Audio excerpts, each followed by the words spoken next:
আরে আরে আসেন আসেন। কিরে তোরা নাকি 2টা গরু কিনছস কোরবানির জন্য? দেখেন 2টা গরু কিনলাম। ও সুন্দর তো। কত নিল 2টা? 3 লাখ। 3 লাখ? না ভালো হয়েছে রে। হ্যাঁ, গ্রামের মধ্যে এখনো 3 লাখের উপরে কেউ গরু কিনে নাই। হ্যাঁ, না না তোরাই জিতছস। টাকা তো বড় বিষয় না, কোরবানি যেটা বড় বিষয়, বুঝেন না? এখন এই জন্যই আল্লাহ তো অনেক দিছে, এজন্য ভাবলাম এবার 2টাই কোরবানি দেই। না আপনার মাশাআল্লাহ। কি অবস্থা? আপনার কি অবস্থা? না আমার আর কি অবস্থা, টাকা পয়সার যে অবস্থা, টাকা পয়সা কই নাই তো। দেখি কি করবো, দেখেন। এখন চিন্তা করি নাই।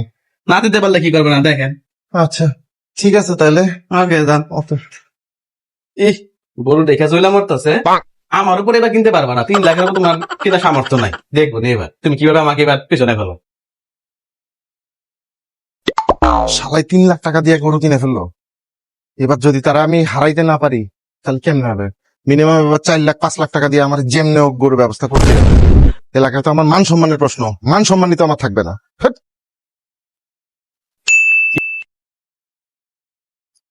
এই হ্যাঁ কি বলো? কি হয়েছে তোমার?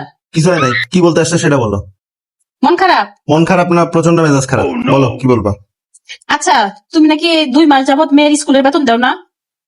তো দেই না, দিব পরে দিব, সমস্যা কি? তো 2 মাস কেন এখন আটকে রাখছো? আজকে ওর স্কুল থেকে টিচারে ফোন দিয়েছে যে তুমি 2 মাসে নাকি এখন পর্যন্ত বেতন দাও না। আরে বেতন 2 মাস না 4 মাসেরটা পরে একসাথে দিব। আমি চিন্তা করতেছি কোরবানি চলে আসলো, কোরবানির এখন পর্যন্ত কোনো ব্যবস্থা করতে পারলাম না, আর তুমি আসছি স্কুলের বেতন নিয়ে। আচ্ছা কুরবানি তো দিবাই, এটা তো দিতে হবে, কিন্তু এই যে বাসা ভাড়াও নাকি এই মাসে একটা দেও নাই। আচ্ছা এগুলো বাদ দাও তো, ঠিক আছে? আমি চিন্তা করতেছি কোরবানি আমি কিভাবে দিব, কোত্থেকে আমি টাকা ম্যানেজ করবো, এই জিনিসটা নিয়ে আমার চিন্তা আমি শেষ হয়ে এত যাইতেছি। চিন্তা কেন? ওই যে আরে ম্যানেজ করা হবে না? তোমার চাস্তো ভাই সে 3 লাখ টাকা দিয়ে 2টা গরু কিনছে, আমার তো মনে করো যে মাথাটা একদম পুরো হট হয়ে আছে। তোমার কেন হট হয়ে যাবে? ওদের টাকা পয়সা আছে, তাতে তো ঠিক আছে ও কিনছে, কিন্তু তোমার মাথা হট আচ্ছা হওয়ার জন্য। ওর সম্মান আর আমার সম্মান কি এক হইলো? তোমার এই সম্মানের জন্যই আজকে আমাদের এই অবস্থা। কোনো অবস্থা নাই। আমাকে এবার ওর উপরের দাম দিয়ে গরু কোরবানির গরু কিনতে হবে, ঠিক আছে? যেভাবে হোক ওর 3 লাখ টাকার উপরে আমাকে গরু কিনতেই হবে। তোমার 3 লাখ টাকা আছে যে তুমি গরু কোরবানি দিবা? তুমি মেয়ের 2 মাসের বেতন বাকি, বাসা ভাড়া বাকি, তুমি এই যে দেখো মানুষের বাসায় থাকতে হয়, কত শখ করে একটা প্লট কিনছিলাম, সেই প্লটটা কি করছো তুমি? আবার বিক্রি করে দিছো, সেই টাকা দিয়া ফুটানি করে চলতাছো। তুমি এইভাবে কতদিন চলবা আমাকে বলতে আরে পারো? আমি যদি বিক্রি না করতাম তাহলে আমি কেন, তুমিও তো ফুটানি করে চলতে পারতা না। আমার তো ফুটানি করে চলার ইচ্ছা নাই। আর কুরবানি দিবা বুঝে কারোর সাথে একটা ভাগে দিয়ে নাও। আর কি বলো ভাগে? আমার 14 গোষ্ঠীর মধ্যে কেউ কোনো ভাগে কোরবানি দিছে? এলাকার মধ্যে সবচেয়ে বড় গরুটা ছিল আমাদের, আর তুমি এখন বলতে আসছো তোমার সেই ভাগে অবস্থা কোরবানি দিবে। আছে যে তুমি 3 লাখ টাকার উপরে গরু কুরবানি দিবা? আরে কোনো সমস্যা তো নাই, ঠিক আছে? একটা মাথার মধ্যে বুদ্ধি আসছে, শোনো। কি বলে তোমার নামে 3 লাখ টাকা লোন নিয়ে নি, ঠিক আছে? ওই সমিতি আছে না আমাদের বাসার কাছেই তো, এই যে বাজারের মধ্যে একটা সমিতি আছে না, ওইখান থেকে 3 লাখ টাকা লোন নিয়ে নি, আর আমি 1 লাখ টাকা দেখে কোথাও না কোথাও থেকে একটা ম্যানেজ করেই ফেলবো।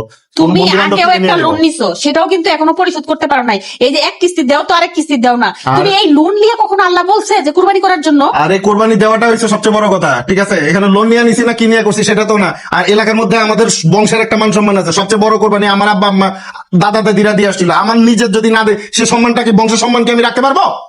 অবশ্যই আমাকে বড় গরু কোরবানি দিতে হবে। কোরবানি দেওয়া হয়েছে একটা সওয়াবের কাজ। তুমি কি আমার জাহান্নামে নিতে চাও? আমি কি জাহান্নামের বাসিন্দা হবো কোরবানি না দিয়া? আরেকটা জিনিস বলো, তুমি যে সোয়াবের কথা বললা, তুমি নামাজ পড়ো? কয় ওয়াক্ত নামাজ পড়ছো আজকে? নামাজ তো পড়তে দেখি না কোনোদিন। শুক্রবার যায়, একটু মসজিদে যাও কখনো?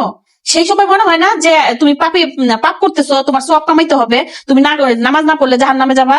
আর এখন তোমার সোয়াবের চলে আসছে, সামর্থ্য নাই, কিছু নাই, সেই অনুযায়ী কুরবানি করবা মানুষের দেখানোর জন্য। আর আল্লাহর খুশির সেটার কোনো কিছুই নেই।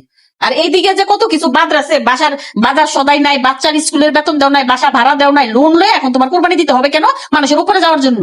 আমি জীবনও লোন নেবো না। তুমি যেভাবে ইচ্ছা সেভাবে কুরবানি করো।